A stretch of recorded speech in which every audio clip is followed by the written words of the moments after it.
আসসালামু আলাইকুম। আমি রয়েছি ময়মনসিংহ মেডিকেল কলেজ হসপিটালে। আজ আপনাদের মাঝে ময়মনসিংহ মেডিকেল কলেজ হসপিটাল নিয়ে কিছু তথ্য তুলে ধরব। ময়মনসিংহ মেডিকেল কলেজটি 1962 সালে প্রতিষ্ঠিত হয়। এটি 84 একর জমির উপর নির্মিত মেডিকেল কলেজ ও হাসপাতাল।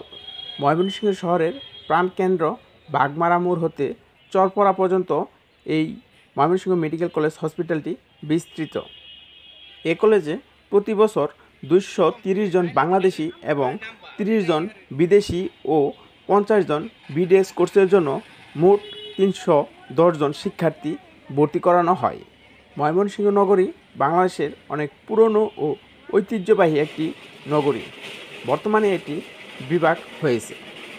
ময়মনসিংহ মেডিকেল কলেজ হসপিটালটি শিক্ষা ও চিকিৎসার দিক দিয়ে সারা বাংলাদেশের মধ্যে সরকারি মেডিকেলের দিক দিয়ে এর অবস্থান তৃতীয়। এটি সরকারি একটি পূর্ণাঙ্গ মেডিকেল কলেজ হসপিটাল।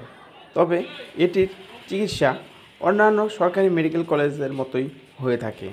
এখানে রোগীরা আসে অনেক অনেক ভোগান্তিতে পড়তে হয়, কিছু জিনিস খেয়াল রাখতে হয়।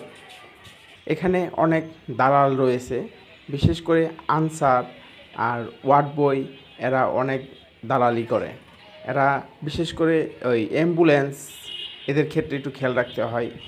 এখানে রোগী ভর্তি করতে হলে আপনার প্রথমে আপনার যে ওয়ার্ড বয় আপনার ওয়ার্ডে নিয়ে যাইতেই দেখবেন আপনাদের বেড নাই, বেড খালি নাই।